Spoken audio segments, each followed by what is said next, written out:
With PS Parihar channel में आपका स्वागत है। आइए शुरू करते हैं और देख लेते हैं कि आज के समाचार पत्रों में विद्यार्थी जीवन से संबंधित कौन कौन सी सूचनाएं हैं।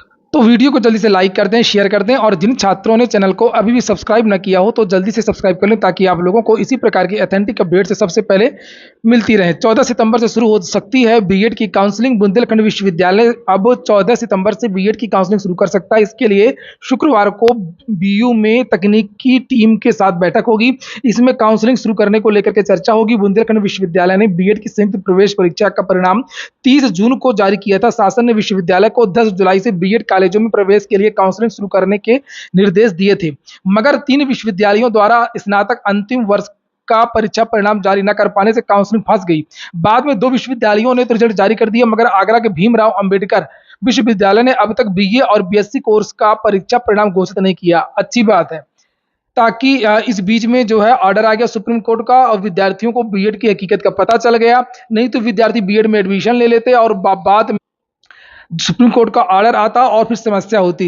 अब विद्यार्थी निर्णय ले सकते हैं और आपको पता है कि अब क्या होने वाला है। और हालांकि ये होशियारी थी कि ज़्यादा से ज़्यादा प्रवेश हो, सभी विश्वविद्यालयों के परिणाम जारी हो जाएं, और हो गया इसका उल्टा।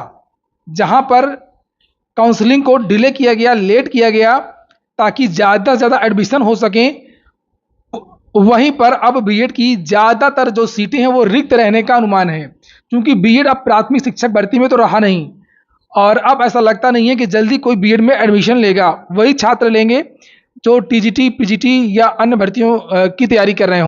अब चाहे तो ये 2-4 और विश्वविद्यालय का इंतजार कर सकते हैं। बीयू कुल सचिव विनय कुमार सिंह ने बताया कि आगरा विश्वविद्यालय ने बीकॉम का परीक्षा परिणाम जारी कर दिया है। दूसरे से परीक्षा दिलाकर के न्यायालय में नौकरी पाने वाला गिरफ्तार। प्रयागराज के फूलपुर का निवासी है महेंद्र कुमार मौर्य। जैसी सूचना आज के समाचार पत्रों में बलिया से है, उसी तरीके की सूचना 6 तारीख के समाचार पत्र में जानकारी दी गई थी चंदौसी की।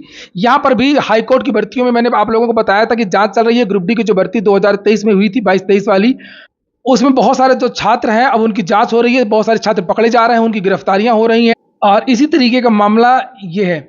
लिखा है ये आज के समाचार पत्र जिसे आप लोग यहाँ पर देख रहे हैं। शहर कोतवाली पुलिस ने किसी और से परीक्षा दिला करके न्यायालय में नौकरी करने वाले अभियुक्त को गिरफ्तार किया है। इससे एक दिन पहले दस्तावेजों में फर्जीवाड़ा कर समूह घा के तहत बलिया न्यायालय में नौकरी करने वाले मऊ जनपद निवासी को गिरफ्तार किया गया है। अब तक इस भर्ती में फर्जीवाड़ा कर नौकरी पाने वाले 2 आरोपी गिरफ्तार हो चुके हैं। दोनों खिलाफ एफआईआर दर्ज कर उनका चालान न्यायालय के लिए कर दिया गया है। कोतवाली प्रभारी राजीव सिंह ने बताया कि इलाहाबाद हाई कोर्ट ने 16 मई 2023 को जारी अपने एक आदेश में समूह घा के 31 कर्मियों की नियुक्ति कर जनपद बलिया के लिए भेजा था। साथ ही जिला जज को उसकी पहचान व दस्तावेजों का वेरिफिकेशन कर नियुक्ति पत्र जारी करने के निर्देश दिए थे। दस्तावेजों के सत्यापन के दौरान पता चला कि एक अभ्यर्थी महेंद्र कुमार मौर्य पुत्र राम दुलार मौर्य निवासी ग्राम एतमादपुर उर्फ मिश्रापुर, थाना फूलपुर, जनपद प्रयागराज को नियुक्ति पत्र जारी किया गया है। 6 सितंबर को चयन समिति ने अभ्यर्थियों को आकस्मिक परीक्षण किया। महेंद्र कुमार मौर्य की पत्रावली में फोटो का मिलान वास्तविक रूप से उपस्थित महेंद्र कुमार मौर्य से नहीं हो रहा था। महेंद्र कुमार मौर्य की फोटो व उच्च न्यायालय के पोर्टल पर उपलब्ध फोटो में भिन्नता पाई गई। एक अभ्यर्थी के स्थान पर दूसरे व्यक्ति से धोखाधड़ी कर परीक्षा दिलाकर के नौकरी प्राप्त करने का मामला स्पष्ट होने पर सिविल कोर्ट बलिया के केंद्रीय नाजिर विनोद गुप्ता ने शहर कोतवाली में एफआईआर लिखवाई है, जिसके बाद आरोपी को गिरफ्तार कर लिया गया। तो इस तरीके से सभी जिलों में जांच चल रही है और कई जिलों से गिरफ्तारियां हो रही हैं।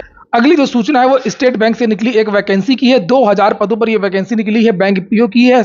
इसके बारे में मैंने कल एक डिटेल्ड वीडियो भी बनाया था। 21 से 30 के बीच के युवा यहाँ पर आवेदन कर सकते। उत्तर प्रदेश लोक सेवा आयोग ने एक विज्ञप्ति जारी की है जिसमें साक्षात्कार की जो तारीखें हैं वो घोषित की गई हैं। चिकित्सा शिक्षा विभाग उत्तर प्रदेश में सहायक आचार्य नियोनेटोलॉजी का जो पद है इसकी 12 सितंबर को होगा इंटरव्यू और चिकित्सा शिक्षा विभाग का सहायक आचार्य मेडिकल गैस्ट्रोएंटरोलॉजी का 13 सितंबर को है। अधिक जानकारी आप लोगों को उत्तर प्रदेश लोक सेवा आयोग की ऑफिशियल वेबसाइट पर मिल जाएगी।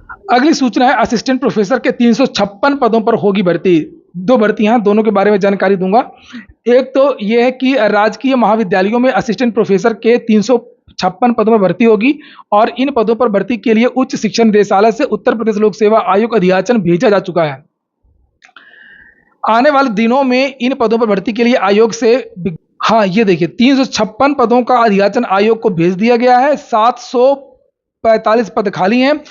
389 पदों कि रिक्त पदों की सूचना हाल ही में उच्च शिक्षा निदेशालय को मिली है।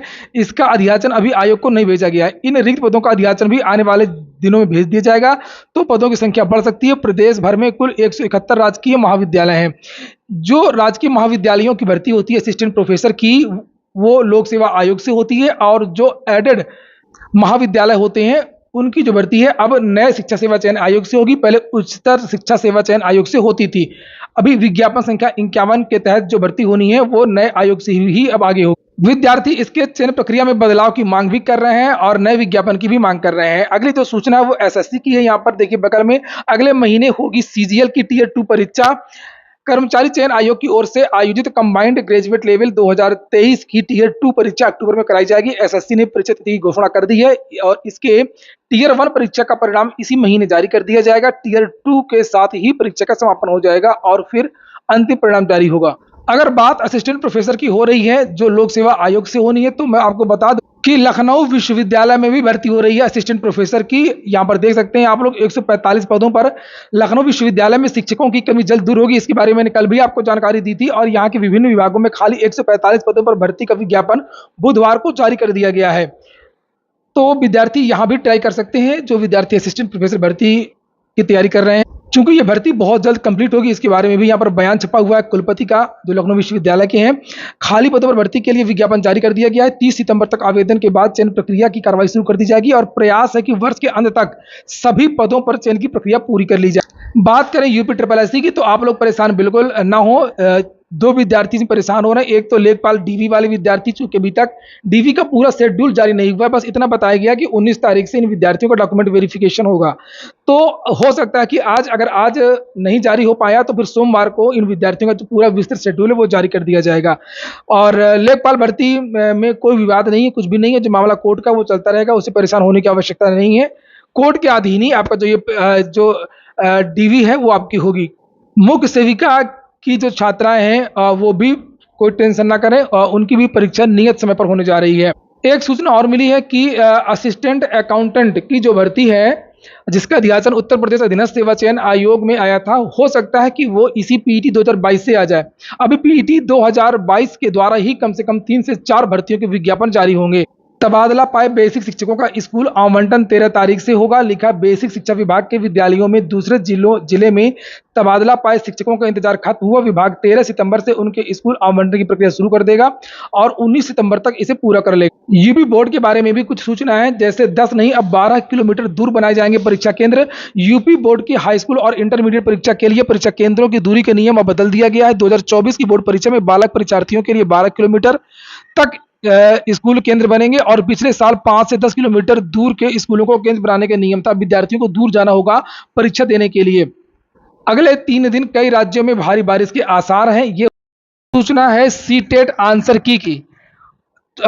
इस बार सीटेट की आंसर की में देरी हो रही है और आप लोग परेशान ना हो, सीटेट की आंसर की बन करके तैयार हो गई और अगले सप्ताह यानी कि सोमवार या मंगलवार को आपकी जो आंसर की है वो वेबसाइट पर देखने को मिल जाएगी। इसी महीने सितंबर के महीने में ही सीटेट का जो परिणाम है वो भी जारी हो जाएगा। सीबीएसई की ये योजना है कि 25 तारीख के आसपास सीटेट का जो परिणाम है वो जारी कर दिया जाए। ये हो गया आज का वीडियो। पूरा वीडियो सुनने के लिए बहुत बहुत धन्यवाद।